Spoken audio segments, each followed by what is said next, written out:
រៈមានបច្ចុប្បន្នច្រើនចេះគង់នៅក្នុងវត្តមិនសូវជាអីប្រមាណទេញាតិញោមបើថាចូលមកកាន់ជីវិតភ្នោះនេះតាំងពីអាយុ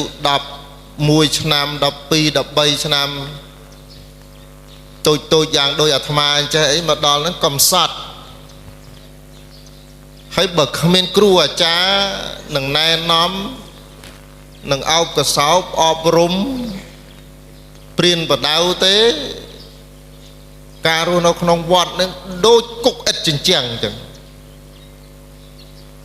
វាដឹងថាគេប្រាប់ថាខុសប៉ុន្តែយើងវាមិនយល់ថាហេតុអីបានខុសវាទូចពេកណាញាតិញោមបួសណាប្រពៃណីយើងនឹងបួសទូចពេក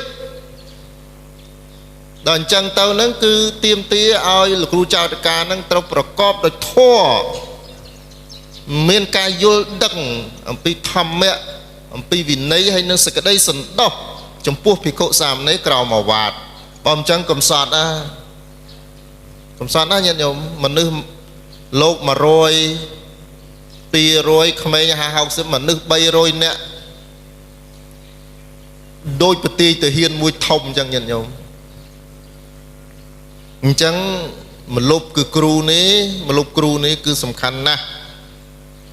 អញ្ចឹងសម្ដែងប្រកេនលោកគ្រូបច្ចោអតិកាព្រះឧបជាស្រុកខេត្តបកណាជាម្ចាស់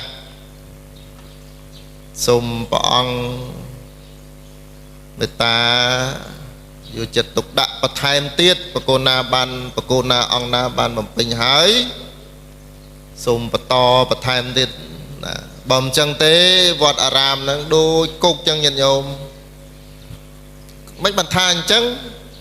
តែមិនស្រួលណាកាត់យកទៅថាអាត្មាចេះចុះទៀតឥឡូវបានទេតែមិនស្រួលគេកាត់ឯងគេចង់ជេរណាគេកាត់មកតិចដាក់នៅហ្នឹងជេរណាឥឡូវស្រុកឥឡូវមួយយ៉ាងដែរញោមណាមិនបាច់ចាំជេរខ្លួនឯងនេះប្រើតែលោកឲ្យទៅជេរទៅណាហើយលោកហ្នឹងទេសនាឲ្យដេកគ្មានលក់ទេខ្លាចគេរស់រឿងនោះឯងវាបានទេសយើងវាបានទេសអញ្ចឹងស្រុកឥឡូវវាមនុស្សវាអញ្ចឹងមិនបានថាអញ្ចឹងដោយសារតែជីវិតរបស់អ្នកបួសនេះគ្របដណ្ដប់ដោយច្បាប់ញាតិញោមដោយធម៌ដោយវិន័យហើយបើបដិប្រគុណចាស់អញ្ចឹងលោកយល់ដល់ព្រះអង្គទូចបើវត្តនឹងអត់មានការអប់រំអីច្បាស់លាស់ទៀតសាមណេរទូចនឹងគេហៅថាវង្វេងយល់ច្រឡំមិនដឹងថាមួយណាជាធម្មៈមួយណាជាធម៌មួយណាជាវិន័យមួយណាជាមិនមែនធម៌មួយណាជាមិនមែនវិន័យអញ្ចឹងបានព្រះអង្គត្រាស់សម្ដែងនៅក្នុងឆាយាធម៌នឹងសំខាន់ណាស់សំខាន់ត្រង់ថាព្រះឧបជានោះជាពិសេសលោកគ្រូចៅតិកានោះឲ្យមលុបដល់ភិក្ខុសាមណេរនៅក្នុងវត្តដូចញាតិញោមឲ្យមលុបកូនចៅអញ្ចឹងញាតិញោមមើលបែក30-40ឆ្នាំហើយនៅទៅនឹកញោមនៅជើងវត្តត្រីសចេះតែរស់ដល់ឃើញទៅមិនសិនមិញនឹកឃើញថាណែគេស្លាប់អស់ហើយតែញោមថាសល់កណាម្នាក់ទៀតហ្មងមិនទាន់ស្លាប់ទេ8ជាងហើយមើលមិនឃើញទេនឹងអ្នកឲ្យចិញ្ចឹមហើយអ្នកចិញ្ចឹមបាយតាំងពីតូចមកជាឧបាសិកាដែលមិនមានពាក្យថាមិនតាន់ទេចង្ហាន់ប្រសងវត្តប្រសងវត្តត្រីសហៅឧបាសិការូបនោះថាជាញោមដើមស្វាយព្រោះនៅមុខផ្ទះគាត់នឹងមានដើមស្វាយមួយដើមហើយអត់ដែលផ្ទះនោះទៅបិណ្ឌមិនដែលថាលោកម្ចាស់អើយកណាមិនតាន់ទេថ្ងៃនេះមិនដែលមានទេអញ្ចឹងប្រសងដែលនិមន្តចាក់ចេញពីបាត់ដំបងទៅកាន់ប្រទេសដទៃជួបគ្នាសួរទៅរឿងញោមដើមស្វាយហ្នឹងបើអ្នកក្រោយវាមិនដឹងហៅញោមយ៉ាងណាប៉ុន្តែនៅដាក់បាតឬថានៅដាក់បាតមលុបគ្រូមលុបញាតិសាសនឆាយាមលុបសាសនាញាតិញោមសាសនាហ្នឹងក៏ជាមលុបជួយញាតិញោមណាបង្រៀន ពុទ្ធបរិស័ទនៅសេចក្តីល្អនៅក្នុងសង្គមបទុជួនយើងប៉ុណ្ណឹងឯងញាតិញោមវាអត់លើសនឹងទេខុសហើយមិនត្រូវទៅហើយមកប៉ុណ្ណឹងឯងញាតិញោមប៉ុន្តែគ្រាន់តែបើយើងមានមលុបគឺសាសនាទៅវាជួយបង្ក្រាបហ្នឹងហើយអ្នកខ្លះគិតថាពុទ្ធសាសនាស្រុកខ្មែរហ្នឹងវាមិនសូវល្អទៅនាំយកសង្ឃដទៃពីប្រទេសដទៃយកមកឲ្យវាល្អវាមិនល្អទេវាតែប៉ុណ្ណឹង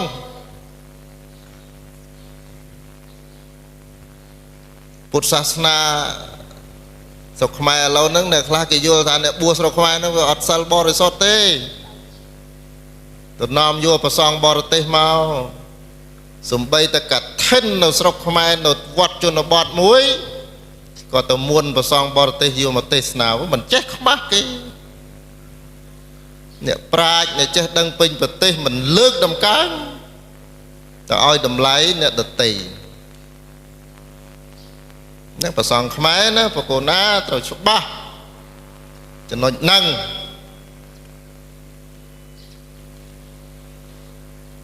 ឲ្យតែឃើញបរទេសចុះពីយន្តហោះមកលៀងជើងទាំងអស់សិតតែស្ដេចសង្ឃហើយមានស្ដេចសង្ឃឯណាអាត្មាស្គាល់លោកអស់ទាំងអស់ហ្នឹង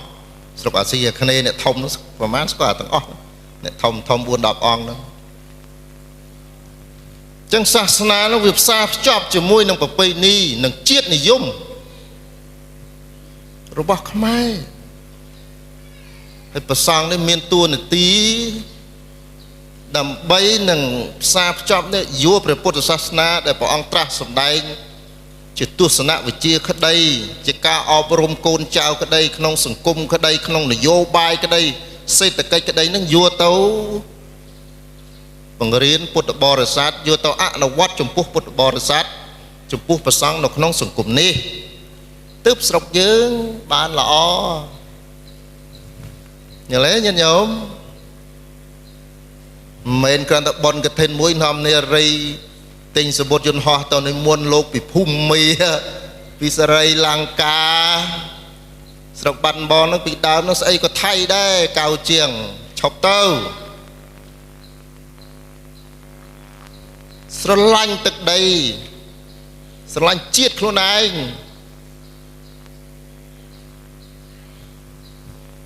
អូចេះឈឺចាប់មកលើផែនដីមានព្រះអរហន្តដែរជិះយន្តហោះមកទេសនាហ្នឹងកណាស្គាល់លោកទាំងអស់វាមិនទាំងអស់ 100% តែកណាស្គាល់ភាគច្រើនព្រោះកណាធ្វើការលើឆាកអន្តរជាតិហ្នឹងវា20ឆ្នាំហើយកណាស្គាល់មិនស្គាល់ដូចគុណណាជានរណានោះអញ្ចឹងសាសនាជាមលុបហ្នឹងគឺមលុបគ្រប់យ៉ាងណាបកូនណារាប់ចាត់តាំងពីព្រះអង្គឲ្យសេចក្តីសន្តោសដល់ពួកក្មេងដែលវាដេកតាមចិញ្ចើមខ្នល់វាអត់បាយស៊ីនោះឲ្យវាផឹកស្រាម៉ែវាលេងបៀនោះទៅយកកូនហ្នឹងមកយកមកចិញ្ចឹមក្នុងវត្តព្រោះអានេះហើយវាជាអ្នកថែរក្សាទឹកដីនៅថ្ងៃអនាគតបើវានៅប្រសក់តែបើវាសាងភ្នោះបុគ្គលនេះនឹងខ្លាយទៅជាអ្នកថែរក្សាសាសនានេះមលុបសាសនាគេឲ្យអញ្ចឹងណាបកូនណាបង្រៀនពលរដ្ឋរបស់យើងពុទ្ធបរិស័ទយើងកូនចៅយើងបើវាកាចឲ្យវាស្លូតតែបើវាស្លូតក៏កុំឲ្យលុតជង្គង់ឲ្យពួកបរទេសចន់ក្បាលវាដែរស្លូតក្នុងន័យល្អប្រសើរពូជខ្មែរមិនមែនពូជអនក្បាលលើគេចន់ទេ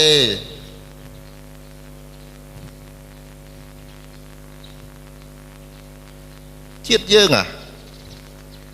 ចឹងសាសនាហ្នឹងសំខាន់ណាស់ព្រះអង្គបកូនណាកណាសោកស្ដាយទៅរួមមនុស្សឯណាលះបង់45ឆ្នាំដើម្បីប្រទេសជាតិលោកបរទេសណាដែលមកលះបង់ដើម្បីខ្មែរនោះឈ្មោះអី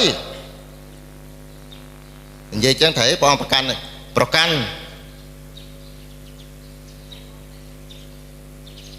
លើភពផែនដីនេះណាមិនមែនជាទឹកដីរបស់ព្រះអរហន្តទេជាទឹកដីពុទ្ធជនព្រះអរហន្តតិចតួចណាស់ព្រះអង្គបដិបត្តិហើយល្អហើយត្រេកអរតែក្នុងន័យប្រទេសជាតិបកូនណាម្ចាស់ពួកយើងរស់នៅ ទៅអត់ថែរក្សាបាត់យូរមិនដឹងអីព្រះអង្គខ្មែរយើងកណាចាប់ដើមឆ្ងល់ឥឡូវតែលោកខ្មែរឬលោកភូមាឬលោកលង្កាឬលោកយ៉ាងម៉េចនេះ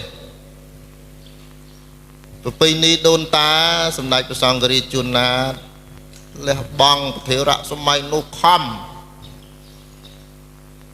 ខ្មែរយើងវាធ្លាក់ដល់ថ្នាក់លោកដើរលក់តោកអីហ្នឹងលក់ខ្វៀលគោល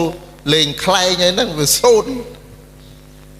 សម័យឧត្តមមានអ្នកប្រាជ្ញណាញាតិញោមអើយបានបកូនណាអង្គឌួងចេះពុទ្ធសាសនាមកនោះជួយរើបប្រើប្រាស់សាសនាដើម្បីជាវិធីសាស្ត្រក្នុងការបង្រួមជាតិបើអត់ពុទ្ធសាសនាទេសម័យនោះពិបាកខ្លាំងណាស់អញ្ចឹងបកូនណាអង្គឌួងនឹងលោកប្រើប្រាស់ព្រះពុទ្ធសាសនាបានឲ្យប្រកាសមានការរៀបចំបុណ្យភ្ជុំបិណ្ឌកាន់បិណ្ឌនេះគឺដើម្បីឲ្យខ្មែរហ្នឹងមកជួបគ្នានៅវត្តហើយចេះស្រឡាញ់គ្នាព្រោះដីវាចិត្តអស់ហើយនឹងគេប្រើសាសនាមកលុបក្នុងការជួយជាតិគេប្រើអញ្ចឹងមិននាំនេះថ្មិចភ្នែកទៅឯណាឋានសួគ៌ឯណាបាត់នោះអត់ទេឃើញទេប្របាទអង្គឌួងណាញាតិញោមនេះឯងជាមលុបសាសនាពេលពួកកលបុត្រនៅតាមភូមិទាំងឡាយចូលមកកាន់ក្នុងវត្តនេះតែគ្នាវាកណ្ដោយកណ្ដែងញាតិញោមអើយស្រុកយើងវាក្រអញ្ចឹងពួកនឹងរត់មកចូលវត្តជ្រះថ្លាក្នុងប្រសាសនានឹងផងស្រឡាញ់ទឹកដីផងស្រឡាញ់សាសនាចូលមកសាងភ្នោះអញ្ចឹងដល់ក្នុងវត្តនឹងព្រះករុណាជាម្ចាស់ព្រះអង្គត្រូវតែឲ្យអភ័យត្រូវតែឲ្យនៅសេចក្តីសុខនឹងការយកចិត្តទុកដាក់ចំពោះភិក្ខុសាមណេរដែលនៅក្នុងវត្តនេះឯងឈ្មោះថាជាមលុបគេរុឆៃយ៉ាហើយនឹងហើយដែលគេហៅថាមលុបសាសនានឹងព្រោះវាកក់ក្ដៅញាតិញោមវត្តយើងក្រតែបើលោកគ្រូធំមានមេត្តាធម៌ព្រាហ្មណ៍វិហារធម៌សន្តោសចំពោះភិក្ខុសាមណេរក្មេងវត្តអីហ្នឹងព្រាហ្មណ៍វិហារធម៌នេះមលុបគឺសេចក្តីស្រឡាញ់នេះវានឹងដកនៅក្នុងដួងចិត្តនៃពួកអ្នកបួសនិងពួកយុវជននៅក្នុងវត្តហ្នឹងអស់មួយជីវិតហើយបើមិនចឹងទេចេញពីវត្តទៅស្អប់វត្តហ្មងស្អប់ដូចសម័យខ្មែរក្រហមអីខ្លះវាខឹងគ្រូវាថាវាយវាឬក៏លោកគ្រូខ្លះធ្វើបាបគេចឹងមែនមិនល្អចឹងមែនអាពួកនោះវាខ្លាយទៅកម្មាភិបាលសម្លាប់វាយព្រះខ្ទេច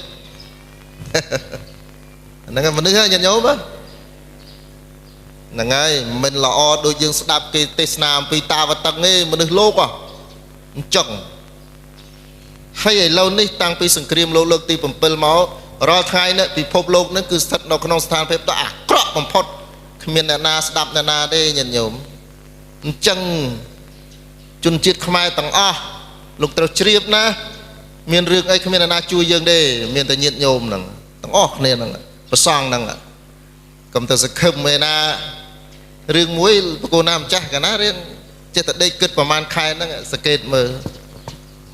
ខ្មែរយើងនេះវាចិត្តល្អណាស់ពេលប្រទេសខ្លះដែលអាសន្នអន់ក្រនឹងញាតញោមនឹងក្នុងនៅធ្វើផ្កាប្រាក់ហើយបានបច្ច័យបន្តិចតួចយួរទៅឲ្យគេជួយណាដូចជាសេរីលង្កាដូចជាភូមាដូចជាប្រទេសដទៃដែលមានរឿងមានវិបត្តិសេដ្ឋកិច្ចក្តីមានរំជួយក្តីដីមានអីទាំងអស់អូរួមទាំងកណាផងទៅជួយគេដែលឡែកប្រហែលខែចុងក្រោយនេះប្រជាពលរដ្ឋញាតិញោមយើងភៀសខ្លួនចិត្តមួយជាងកន្លះលានអត់មានឃើញប្រសងបរទេសនោះអើតក្បាលមកជួយខ្មែរសោះចាំញោមចាំអាហ្នឹងបងចាំ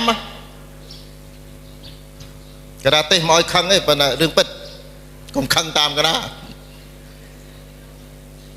ចាំញាតិញោមចាំ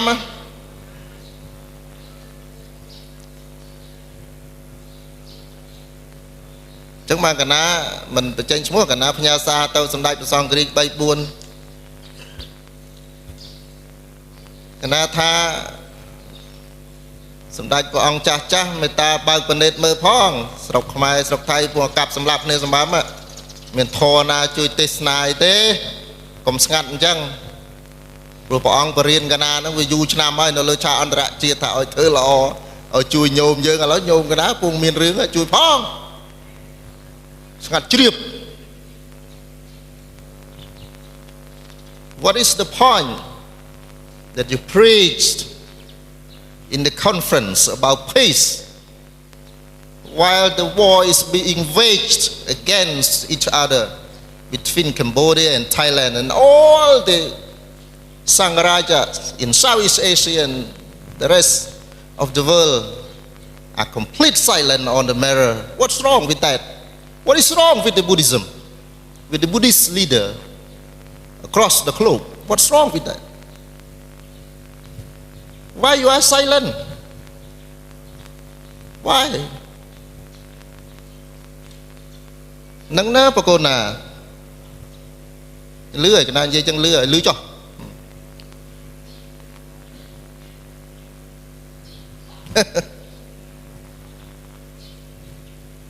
ចឹងសាសនៈឆាយាមកលុបគឺសាសនានេះណាមានសម្រាប់សំខាន់ណាស់ញាតិញោមកណាទេសនាថ្ងៃនេះអត់ស្អប់នរណាទេអត់ខឹងបរទេសណាទេអត់ខឹងខ្មែរណាទេតែទូលប្រកេនអំពីសារៈអ្វីដែលកំពុងតែកើតមានឡើង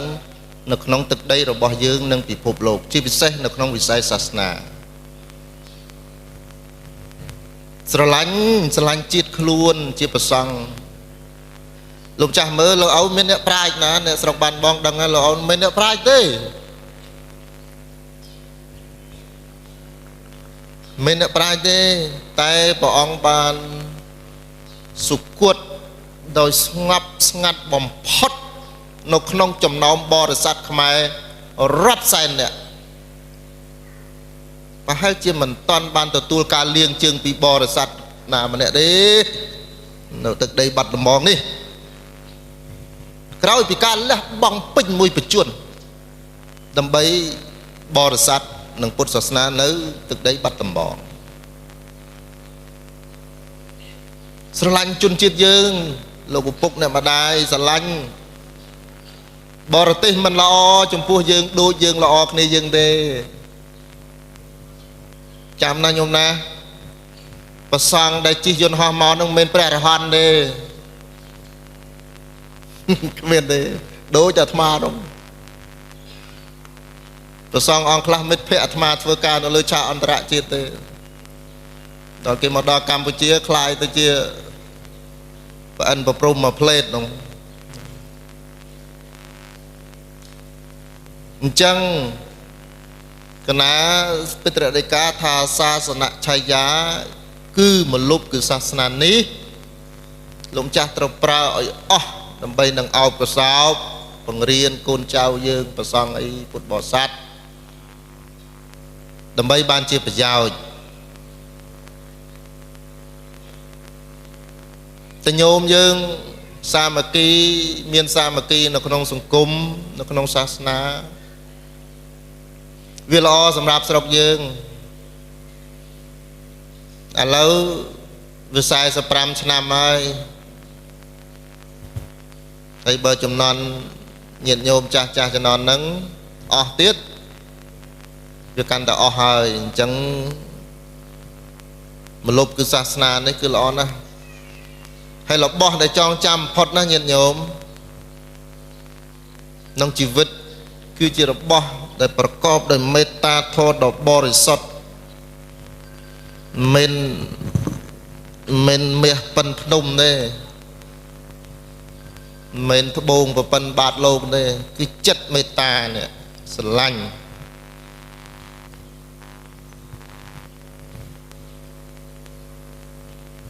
អញ្ចឹងញាតិញោមទាំងអស់ដែលញាតិញោមស្ដាប់ធម៌អញ្ចេះដឹងព្រះពុទ្ធសាសនានឹងយកទៅជួយកូនចៅនិយាយប្រាប់កុំឲ្យ សាសនាខ្លះគេយកទៅស្កក្របដើរចែកតាមភូមិហើយយកកូនចៅយើងអស់ពីខ្លួនយើងទៅកាន់សាសនាដទៃដែលគេប្រើពាក្យថាមនុស្សទាំងឡាយមានសិទ្ធិស្មើគ្នាត្រូវប៉ុន្តែអ្នកឯងចូលមកកាន់ទឹកដីរបស់ខ្ញុំអ្នកឯងចង់បានប្រយោជន៍ពីខ្ញុំដែរហើយព្រះអង្គចឹងអត់នេះរៀនចេះស្ងាត់អើយអ្នកណាចង់កាន់អីកាន់ទៅអត់ទេព្រះអង្គសាកទៅអារ៉ាប់មើលព្រះអង្គសាកទៅអាមេរិកមើលធ្វើទៅមិនស្រួលវាយខ្នោះព្រះអង្គដាក់គុកបាត់lâuហើយមកដើរនិយាយរឿងសាសនាអីខុសទំនងចឹងញាតិញោមស្រុកមនុស្សស្រុកទៅដើមគ្នាតានេះទឹកដីនេះបើអត់មានពពបរោះបង្ហូរឈាមក្រាលដាបធរណីនេះទេទឹកដីនេះអត់សល់ទេអាំងលិចយកបាត់ហើយខ្ញុំថាព្រះអង្គទេសនានេះឮតែឈាមហើយនឹងឆ្អឹងសោះហើយតែអត់ទេទឹកដីចឹងឯងចឹងហើយញាតិញោមអញ្ចឹងប្រសង់មើលលោកក្នុងវត្តពុទ្ធបរិស័ទមើលកូននៅផ្ទះញាតិញោមស្រឡាញ់អាចៅហ្នឹងបដៅវាកុំប្រឡែងវាឲ្យទៅកាន់វប្បធម៌ដតីសាសនាដតីណាចង់ថាអាត្មាថាទៅអាត្មាថាអញ្ចឹងត្រូវតែរក្សាកូនចៅរបស់យើងស្រឡាញ់អោបកសោបព្រោះញាតិញោមមើលសង្គ្រាមប្រហែលខែនេះអ្នកណាចេញមកខ្លាំងជាងគេពុទ្ធបរិស័ទប្រសង់អាហ្នឹងយើងក៏និយាយរដ្ឋាភិបាលហ្នឹងកិច្ចការរបស់លោកធ្វើហើយទាហានអីហ្នឹងសពបែបយ៉ាងប៉ុន្តែក្រៅពីអ្នកដែលស្ថិតនៅក្នុងស្ថាប័ននោះនេះក្រហមនេះ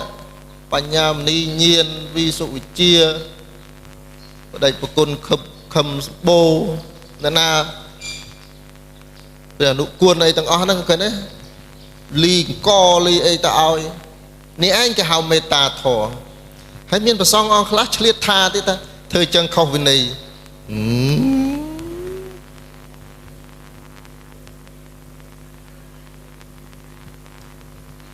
បាននៅមកទូកតើខុសវិន័យនោះបានដូច79នោះទៅនៅអាជំរុំនោះថៃវាមើងងាយដូចសัตว์ដូចធាននោះអត់មានរឿងនេះទេប្រសងញាតិញោមប្រសក់ប្រមូលអស់ហើយទៅជួយជនភេសឹកកងតបមានប្រសងបរទេសណាដឹកកកន្លះក្រងឲ្យយើងលោកបរទេសខ្លះសម្ដេចព្រះសង្ឃគ្រីខ្លះខ្លាចគេសំបីតែសម្បត្តិពីបតតមិនហ៊ាននិយាយអំពីការអំពើហិង្សានៅទល់ដែនកម្ពុជាថៃផងកំថាឡើយដល់និមន្តទទួលដែននោះអញ្ចឹងធ្វើយ៉ាងម៉េចមកវិញថានេះប្រធេរៈនេះលះបង់នេះ45 46ព្រះវស្សាឬក៏ពេញមួយបច្ចុប្បន្ននេះត្រូវគោរពត្រូវឲ្យតម្លៃថែរក្សាអ្នកដែលណាទាំងឡាយណាមួយដែលបានបូជាចំពោះជាតិ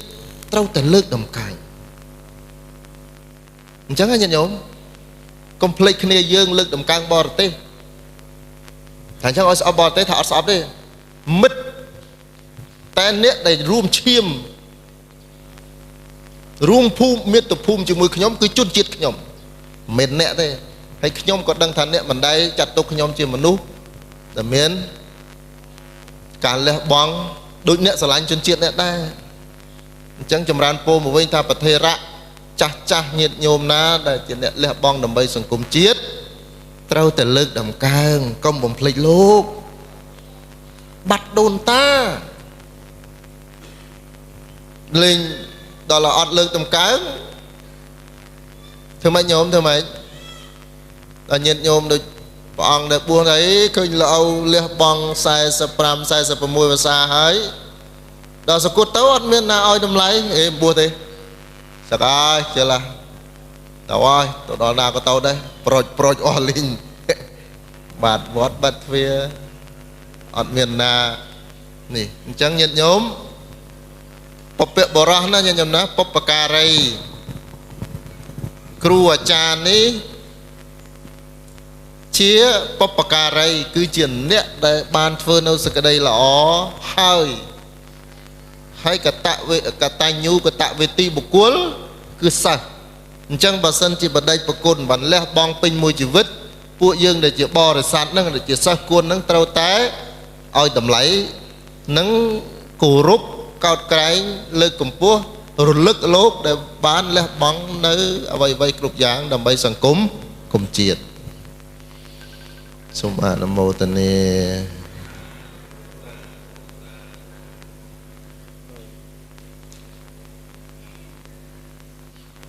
សម្រាប់ពោប៉ុណ្ណឹងបាន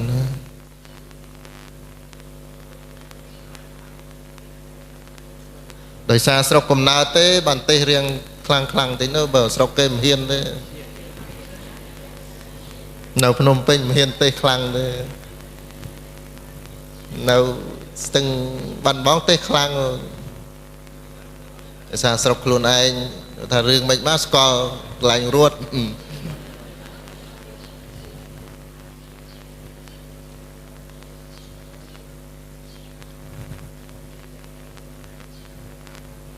ចឹងចម្រើនពោទៅពីហ្នឹងទេញោមណាសរុបធម្មទេសនាថ្ងៃហ្នឹងគឺគរុឆាយាមលុបគឺគ្រូណាទី2គឺសាសនឆាយាមលុបគឺសាសនា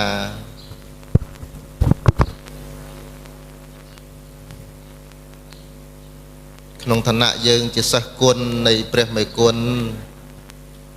យើងអត់អាចធ្វើអ្វីបានទេញាតិញោមបានត្រឹមតែធ្វើទេកណានុប្រទានប្រគេនព្រះអង្គឧទ្ទិសកុសលថ្វាយព្រះអង្គតែប៉ុណ្ណោះ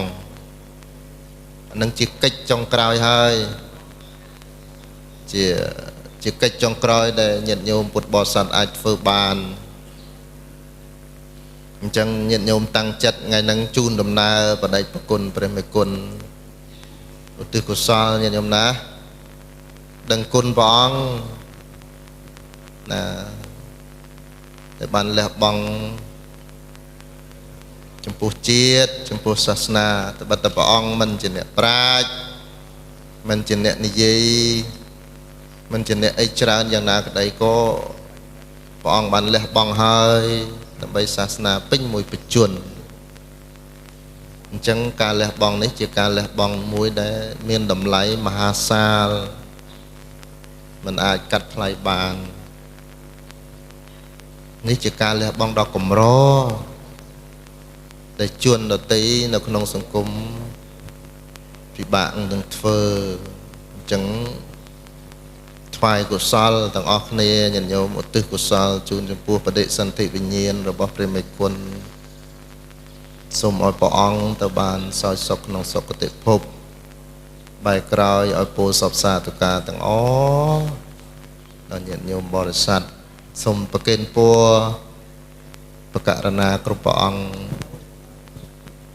ចុងក្រោយទូលប្រគេនព្រះមន្ត្រីសង្ឃថា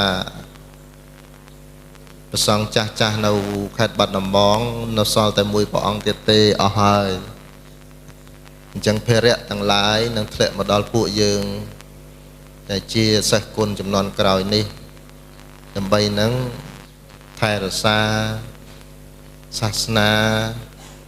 ហើយយកព្រះពុទ្ធសាសនានេះបដិបត្តិឲ្យคล้ายជាប្រយោជន៍កុំឲ្យคล้ายជាបន្ទុករបស់សង្គមរបស់ញាតិញោមคล้ายជាប្រយោជន៍សាសនាឆាយានេះមលុបគឺសាសនាយកមលុបរបស់ពុទ្ធសាសនានេះទៅជួយបរិស័ទយើងតាមលទ្ធភាពណាដែលអាចធ្វើទៅបានកុំឲ្យคล้ายជាបន្ទុកញាតិញោមព្រះអង្គคล้ายជាមលុបគឺជួយណា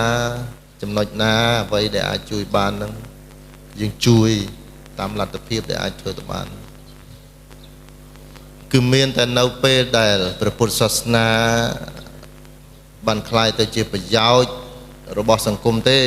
ពេលនោះហើយទៅឈ្មោះថាជាការបដិបត្តិនៅធម្មៈដ៏ត្រឹមត្រូវរបស់ព្រះតថាគតចឹងណាញាតិញោមចំណែកញាតិញោមវិញចឹងដែរលុះត្រាតែបដិបត្តិធម៌ទៅវាធូរស្បើយ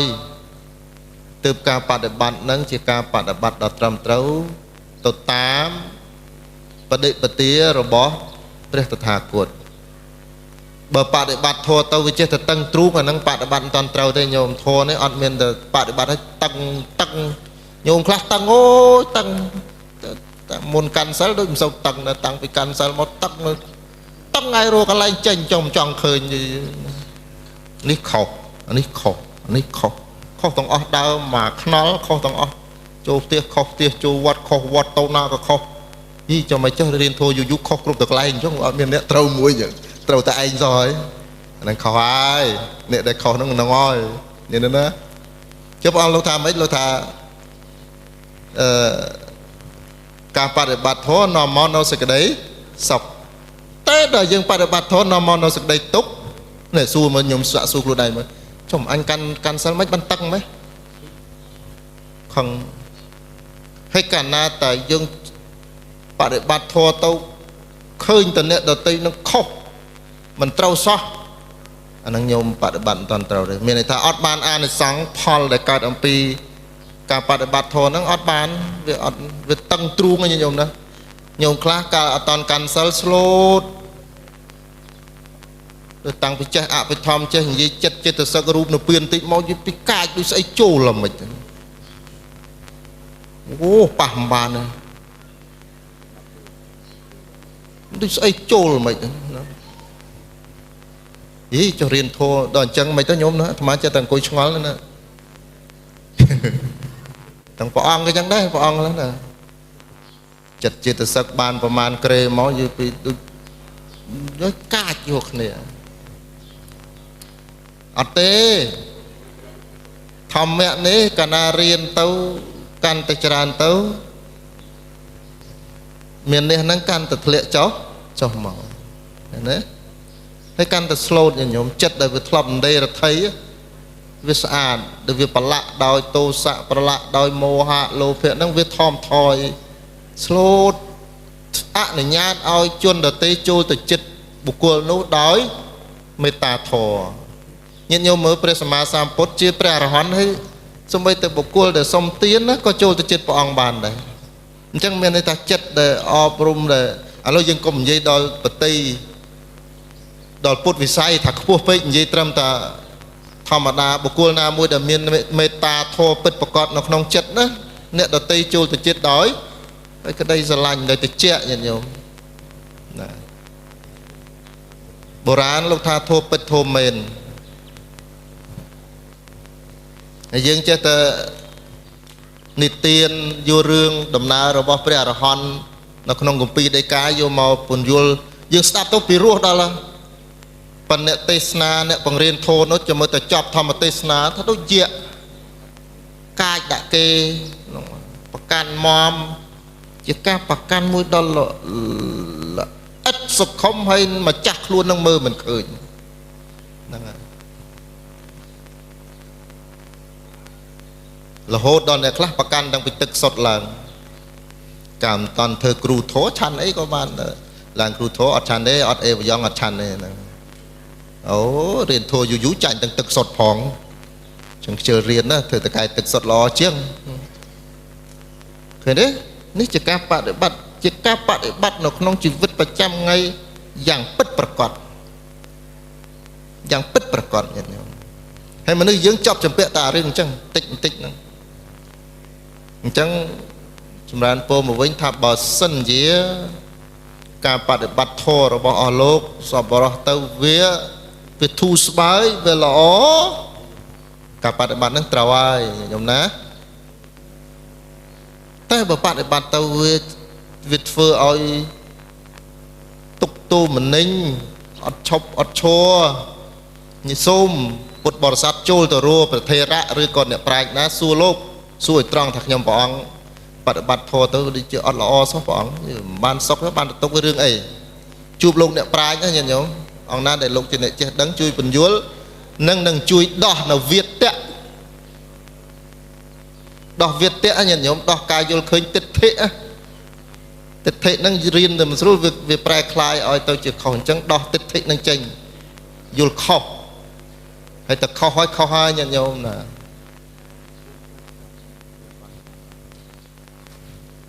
ពាក្យបុរាណមួយព្រោះញាតិញោមម៉េចអាចារ្យអស់ម៉ោងហ៎ថែមម៉ាត់ទៀត